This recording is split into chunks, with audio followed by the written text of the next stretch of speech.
ইমাম হাসান রাদিয়াল্লাহু তাআলা আনহুকে দুনিয়া থেকে বিদায় করার জন্য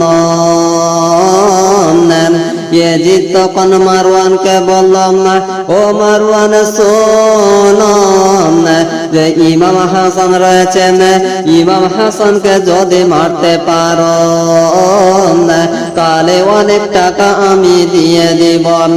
যেমন বাবারা যখন মারওয়ান ইয়াজিদের দরবার থেকে চলে গেলেন আর রাস্তা দিয়ে চলতেছিলেন আর দেখছে একটি গাছের তলাতে একটি মহিলা কান্না করতেছিলেন।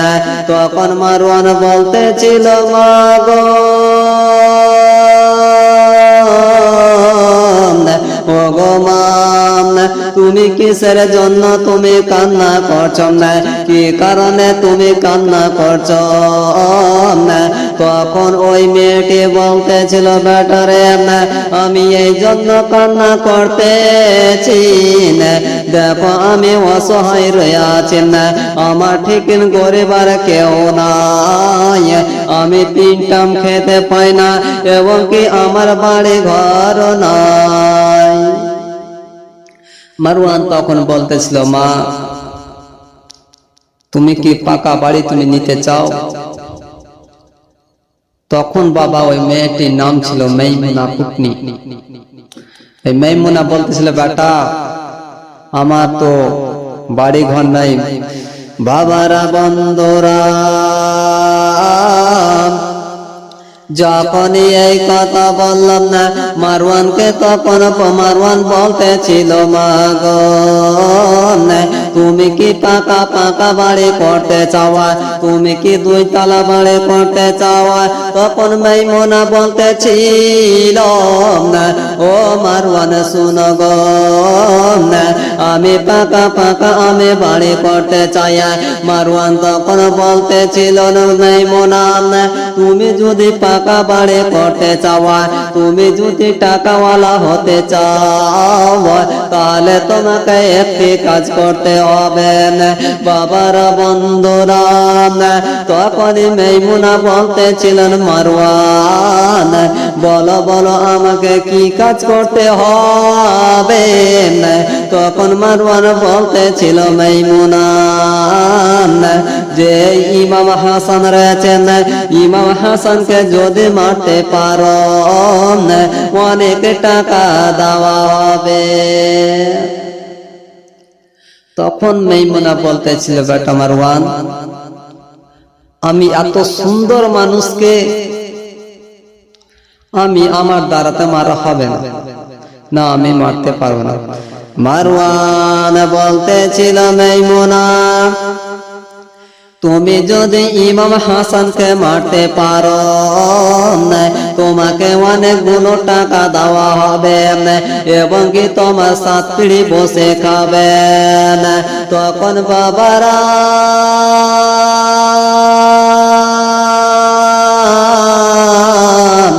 যেমন এই কথা বলেছেন, মারওয়ান বলতেছিল, ও মান ও মাইমুনা শোনো, যাও তুমি যাওয়া বাড়িতে ভাবনা চিন্তা করেন না, মনকে মিলিয়ে আবার কালকে তুমি এই জায়গাতে আসিবে, এই সমাজে তুমি আসবে না। আর এসে তুমি টাকা চাও কি চাও না, তুমি এখানে পরামর্শ করবেন। বাবারা বন্ধুরা এই জন্য মাইমুনা ইমাম হাসানকে মারার জন্য রাজি হচ্ছিল না, যে ইমাম হাসানের এত সুন্দর ব্যবহার, এত সুন্দর লোক রয়েছেন, তার জন্য মাইমুনা মারতে চাই না। বাবারা বন্ধুরা তখন মাইমুনা নিজের বাড়িতে গেলেন, যদি ইমাম হাসানকে যদি আমি মারতে পারি তাহলে আমি অনেক টাকা পেয়ে নিব। বাবারা বন্ধুরা আবার মাইমুনা নিজে চিন্তা ভাবনা করে এসে আবার ওই গাছতলাতে এসে বসে গিয়েছে।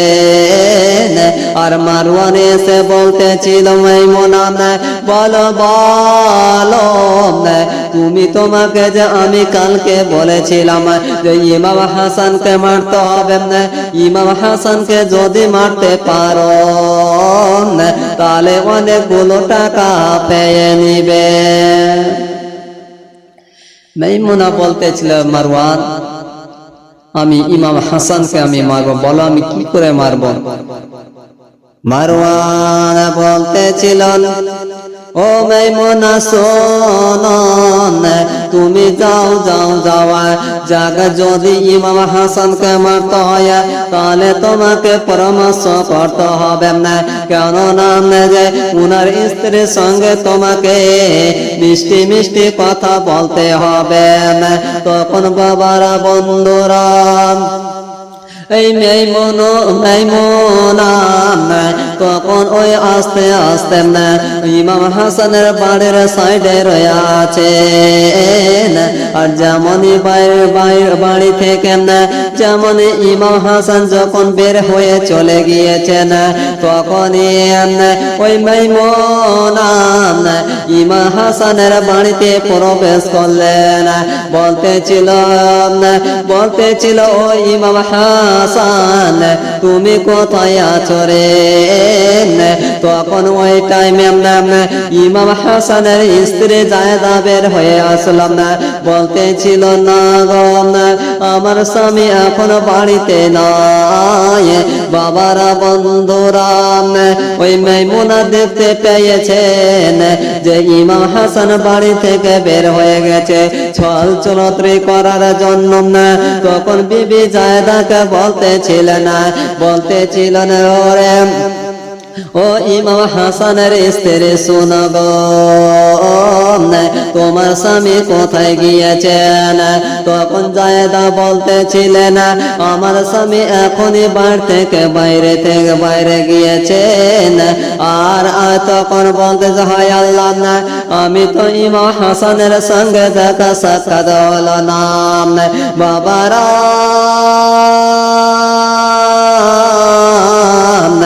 ইমাম হাসানের স্ত্রী জায়েদা তখন বলতেছিল বলো তোমার নাম কি, তুমি কোথায় থেকে এসেছো? তখন মাইমুনা বলতেছিল জায়েদা তোমার স্বামী ইমাম হাসান আমাকে ভালোভাবে চিনে, তুমি আমাকে চিনতে পারবে না, আমি তোমার স্বামীর মাসি রয়েছি। বাবা যেমন এই কথা বলেছে জায়েদা তখন বলছে আমার স্বামীর মাসি তো আমারও মাসি। বাবারা বন্ধু করে আমার যেমনই মাইমুনা এই কথা বলেছে তখন জায়েদা বলতেছিল মাসি একটু আমার বাড়িতে বসো মাসি, আমার স্বামী বাড়িতে নাই। তখন বাবারা বন্ধুরা ইমাম হাসানের স্ত্রীর সঙ্গে জায়েদার সঙ্গে কথাবার্তা করতে আরম্ভ করেছেন। আর যখন বের হয়ে আসতে যাবেন তখনই ওই মাইমুনা বলতেছিলেন তোমার স্বামী কি খেতে ভালোবাসে?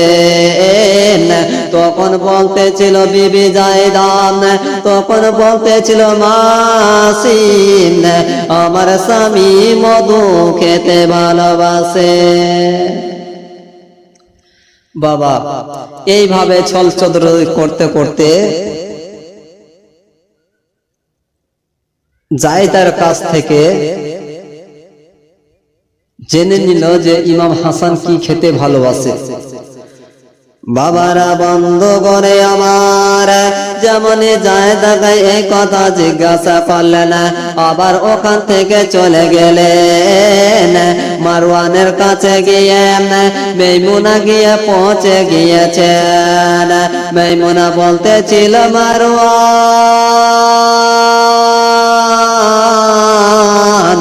ও মারওয়ান শুনো গো ইমাম হাসান মধু খেতে খুব ভালোবাসেন, মিষ্টি জিনিস খেতে ভালোবাসে।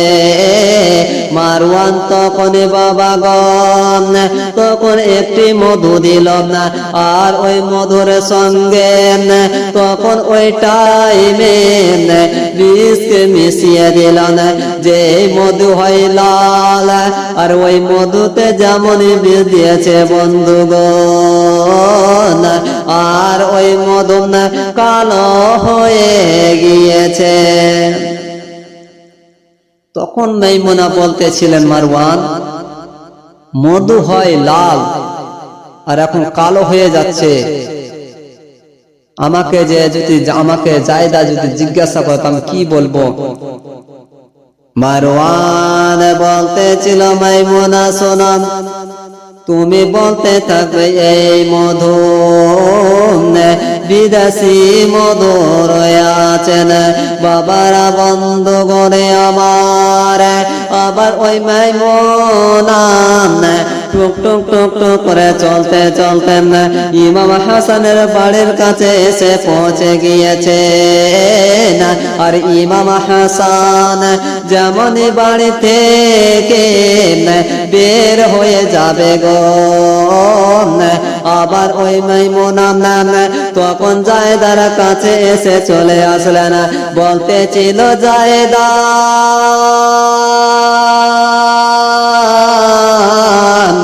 ও জায়দা কোথায় আছো গো?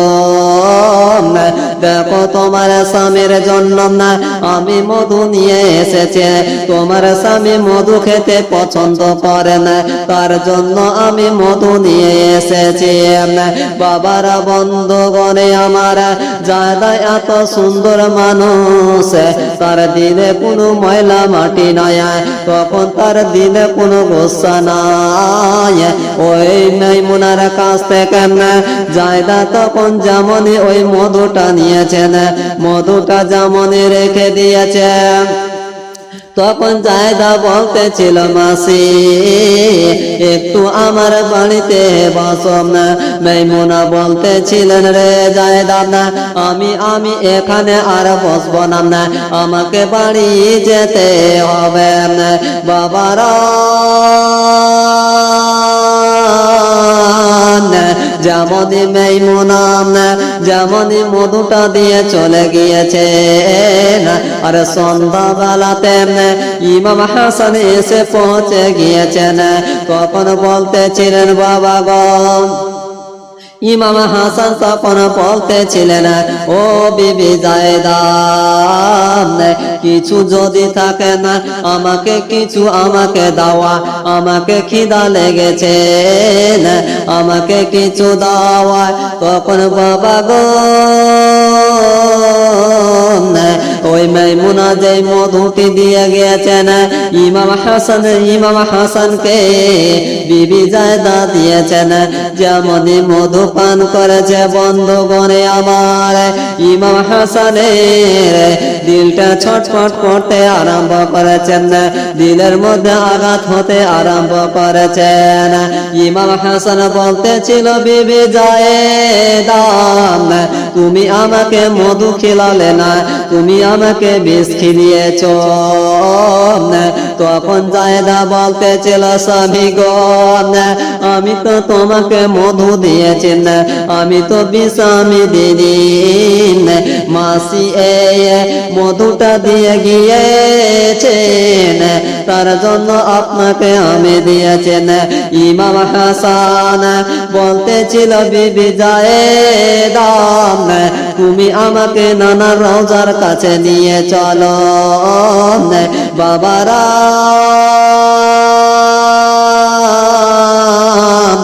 যেমনই জায়দা ইমাম হাসানকে নিয়ে চলতে চলতে চলে যায় রওজার কাছে। নামার নবী মুস্তাফার সাল্লাল্লাহু তাআলা আলাইহি ওয়াসাল্লামের রওজাতে গিয়ে পৌঁছালছেন।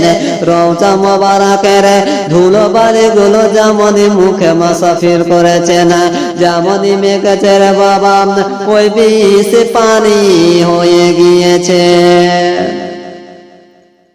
ওই বিষ পানি হয়ে গিয়েছে, মনের জ্বালা মিটে গিয়েছে। তখন ইমাম হাসান আবার আসলো বাড়িতে, দেখছে তো ইমাম হাসান কিছুই হয়নি। বাবারা বন্ধ করে আমার, আবার ইমাম হাসান কিন্তু সকাল বেলাতে নিজের কাজের জন্য বের হয়ে চলে গিয়েছে। আর এদিকে মাইমুনা কুটনি তখন বলতেছিল, ও বেটা মারওয়ান, তুমি বীজ দিয়েছ না কি দিয়েছ না? ইমাম হাসানের কিছু হয়নি। বাবারা যেমন এই কথা বলেছেন, তখন ওই মারওয়ান বলতেছিলেন, যাও যাওয়া তুমি খেজুরে নিয়ে যাওয়া, খেজুরে তুমি বীজ মাখিয়ে নিয়ে যাওয়া। মাইমুনা বলতেছিল, মারওয়ান, আমি যদি বারবার এই করে যাই তাহলে আমি তো ধরা পড়ে যাব। তখন ওই মারওয়ান বলতেছিল, মাইমুনা যাও, আবার তুমি যাওয়া, আবার এই মধুতে এই খেজুরে কাজ হয়ে যাবে। আবার বাবা গো, আবার ওই খেজুরে বিষ মাখিয়ে দিয়েছেন।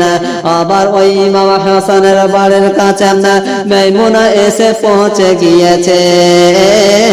যেমন ইমাম হাসান বাড়ি থেকে বের হয়ে গিয়েছেন, তখনই ওই টাইমে বন্ধু করে আমার আবার ওই মাইমুনা জায়দা বলে বাড়িতে ঢুকে গেলে,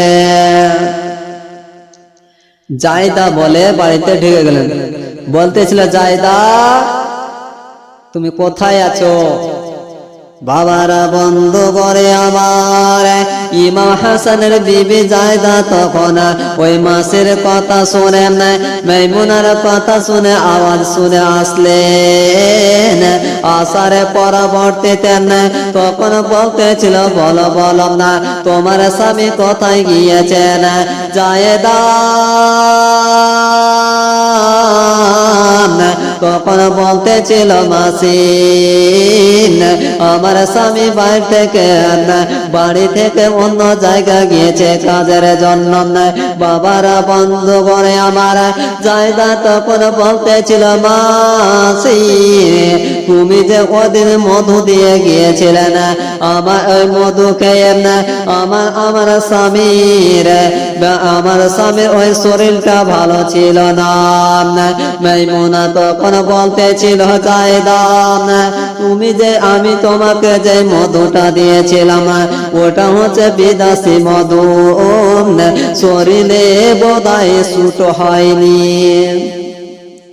ওই মধুটা বিদেশি মধু, বোধহয় ইমাম হাসানে শরীরে সুট হয়নি, তার জন্য ইসরাত করেছে। বাবারা বন্ধ করে আমার তখন বলতেছিল, জায়েদা তোমার বাড়িতে আমি এসেছি, ইমাম হাসানের জন্য আমি খেজুর নিয়ে এসেছি। ইমাম হাসান খেজুর খেতে পছন্দ করেন। তখন বাবারা বন্ধ করে আমার এক এক করে তখন আবার ওই মাইমুনা চলে গেলেন। আবার ওই সন্ধ্যার দিকে ইমাম হাসান আসিলেন। বিবি জায়দাকে বলতেছিল, বিবি জায়দা বাড়িতে কি কিছু আছে রে বিবি, আমাকে কিছু দাও, আমি ক্ষুধা পেয়েছি না, আমি খিদা পেয়েছি, কিছু আমাকে দাও। বাবারা বন্ধু করে আমার আবার জায়দা খেজুর দিলেন। যেমন খেজুর খেয়েছেন ইমাম হাসানের ভিতর আবার জ্বলতে আরম্ভ করেছেন। তখন আর ইমাম হাসান থাকতে পারছেন না। ইমাম হাসান বলতেছিল, বিবি জায়দা তুমি আমাকে খেজুর দিলে না, তুমি আমাকে বীজ দিয়েছ না, কেননা যে আমার পুরা শরীরটা জ্বলতে আরম্ভ করেছে না, আমি আর থাকতে আমি পারছি না। জায়দা বলতেছিল স্বামী গো আমাকে তো মাসি খেজুর দিয়ে গিয়েছেন, ওই খেজুরটা আপনাকে আমি দিয়েছেন। বাবারা বন্ধু বনে আমার, তখন ইমাম হাসান বলতেছিল বিবি জায়দা আমাকে তাড়াতাড়ি করে আমার নানার রওজার কাছে নিয়ে চলো। বাবারা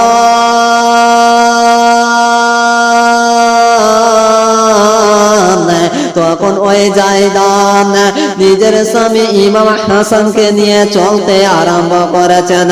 চলতে চলতে চলে যায় রওজা মোবারকের কাছে, গিয়ে যেমনই পৌঁছাচ্ছেন ইমাম হাসান রওজার ধুলাবালি গুলো নিয়ে মুখে শরীরে মাখতে আরম্ভ করেছেন। মাখতে নাই আর বিষ পানি হতে নাই। এই করতে করতে বাবা একবার দুবার করে হাত করেছে, শরীরটা আর ভালো করে না। এই এক এক এক এক করে কোন কিতাবের মধ্যে বলা হয়েছে 6 বার, কোন কিতাবের মধ্যে হয়েছে 7 বার, 6 বার 7 বার বলা হয়েছে। এই করতে করতে তখন ইমাম হাসানের জন্য খাবার যা রয়েছে খাবার খেয়েছে। আর তার ইমাম হাসানের বোন জয়নবকে বলতেছিল, হে জয়নব তোমার ভাই ইমাম হাসান এখানে আরাম করতেছে, তুমিও সাথে থাকো। আমি এখন নবী কায়নাত সাল্লাল্লাহু তাআলা আলাইহি ওয়াসাল্লামের রওজা মোবারকে যাব, আমার স্বামীর জন্য আমি দোয়া করব। বাবারা বন্ধু বনে আমার, যে জায়গাতে জায়দান কলসিতে পানি রেখেছেন আর জয়নবকে বলতেছিল, জয়নব দেখো এই কলসিতে পানি রয়ে আছে, কলসির মধ্যে 7টা গিট বানা আছে, যদি পানির প্রয়োজন পড়ে না আমার স্বামী ইমাম হাসানকে দিয়ে দিবেন। আমি আজকে রাত্রিতে নবী মুস্তাফার রওজাতে আমি গিয়ে আল্লাহর কাছে দোয়া করিব, আমার স্বামীকে যেন সুস্থ করে দেয়। বাবারা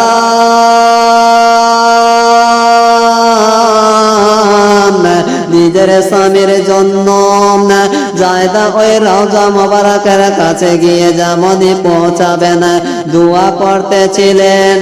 আর এদিকে হঠাৎ করে ইমাম হাসান উঠে গিয়েছেন, বলতেছিল বোন জয়নব আমাকে একটু পানি দাও, আমাকে পিপাসিত আমাকে লেগেছেন। তখন বাবারা বন্ধু বনে আমার, জয়নব তখন বলতেছিলেন এই কলসির মধ্যে তো বাসি পানি রয়েছে, আমার ভাই ইমাম হাসানকে আমি টাটকা আমি পানি দেব। এদিকে ইমাম হাসান পানির জন্য এদিকে ছটফট করতেছিলেন, আর ওই জয়নব ওই টাটকা পানি আনতে গিয়েছেন। আর ওদিকে বিবি জায়দা এসে দেখতে পাচ্ছেন নিজের স্বামী ইমাম হাসান পানির জন্য হাত করতেছেন, আর ওদিকে পানি আনতে গিয়েছেন ওই জায়দা। তখন ওই জায়গাতে যে কলসিটাতে 7টা গিরে দেওয়া ছিল, ওই কলসি থেকে ওই ইমাম হাসানকে যেমনই পানি দিয়েছেন, আর ইমাম হাসান আবার ছটফট করতে আরম্ভ করেছেন, বলতেছিল বিবি জায়েদা তুমি আমাকে পানি দিলে না, বিষ দিয়েছ না, আমি আর থাকতে আমি পারছি না, আমার ভিতরে যে উজাড়া হতেছে না, আমি ওই আমার ভিতরে জ্বলতেছেন। এদিকে বাবা গণ স্বামী স্ত্রীতে কথাবার্তা চলতে আরম্ভ করেছেন। আর পঞ্জয় নবে এসেন, তখন বলতেছিল ভাবি আমি টাটকা আমি পানি নিয়েছি আমার ভাই ইমাম হাসানের জন্য, এই টাটকা পানিটা তুমি দিয়ে দেওয়া, আমার ভাই ইমাম হাসান পান করবেন। এই কথা বলতে নয়, আর দেখতে পাচ্ছেন ইমাম হাসান ছটফট করতে আরম্ভ করেছেন। বাবা গো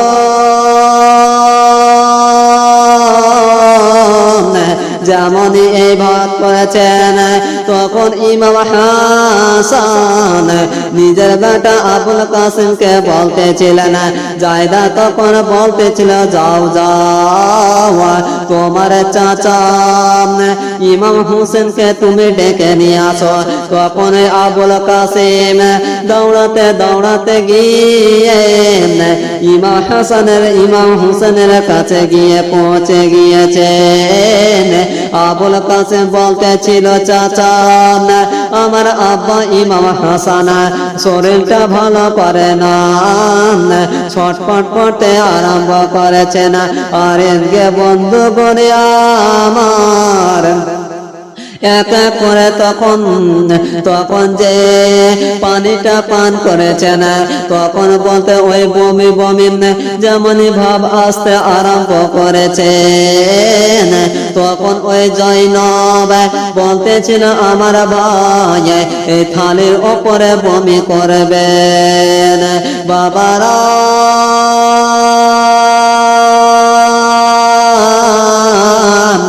ইমাম হাসান বমি করতে আরম্ভ করেছেন।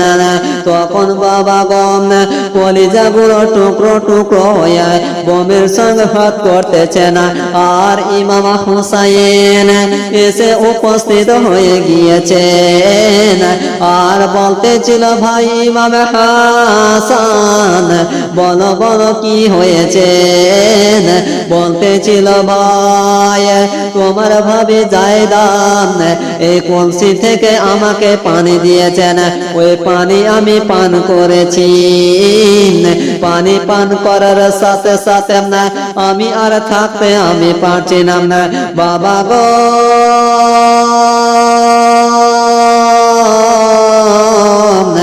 ইমাম হুসাইন যেমন নজর করে দেখতেছেন, বলতেছিলেন দেখো এই জায়গাতে টুকরা টুকরা কলিজার টুকরা হয়ে আসতেছেন। বলতেছিল তুমি যে পানি পান করেছ না আমি ওই পানি আমি পান করব। যেমন ইমামে হুসাইন যেমন ওই পানিটা পান করতে যাবে, ইমাম হাসান বলতেছিলেন আমার তো এত জ্বালা যন্ত্রণা হতেছে। আমার ভাই ইমামে হুসাইন যখন পানি পান করিবেন উনারও অসুবিধা হতে পারে। বাবা গো ওই ইমামে হুসাইন যেমন পানিটা পান করতে যাবেন, ইমামে হুসাইন যেমন পানিটা পান করতে যাবেন, ইমাম হাসান তখন ওই বাড়ি দিয়ে তেমনি ওই কলসিটাকে ফেলে দিয়েছেন। যেমনই কলসিটাকে ফেলে দিয়েছে, যেই জায়গাতে পানি পড়েছে সেই জায়গাটার মাটিগুলো পুড়ে গিয়েছে এমনকি সবুজে। তখন ওই ইমামে হুসাইন একবার আসমানের দিকে তাকায় একবার জমিনের দিকে তাকাচ্ছে। ইমামে হুসাইন রাদিয়াল্লাহু তাআলা আনহু দেখতে পাচ্ছে সবই কিছু সবুজ হয়ে যাচ্ছেন। ইমাম হুসেন ওই জায়গাতে আর স্বপ্নের মাধ্যমে দেখেছেন। তখন ওই ইমাম হাসান ইমাম হুসাইনকে বলতেছিলেন আমি স্বপ্নের মাধ্যমে আমি দেখেছি যে আমার কপালে কুল হুয়াল্লাহু আহাদ লেখা রয়েছেন। তখন এই যত মুফাসসিরে কেরাম যতদিন ইসলামের জ্ঞান রেখেছেন উনাদের কাছে গিয়ে পৌঁছে গিয়েছেন। বাবারা তখন উনারা বলতেছিলেন যারা ওই সূরা ইখলাস যারা স্বপ্ন দেখে যাদের কপালে থাকে উনারা বেশি দিন জগতে বাঁচিবে না। যেমনই এই কথা শুনেছেন কিছুক্ষণ বাদ ইমাম হাসান শাহাদাত বরণ করলেন।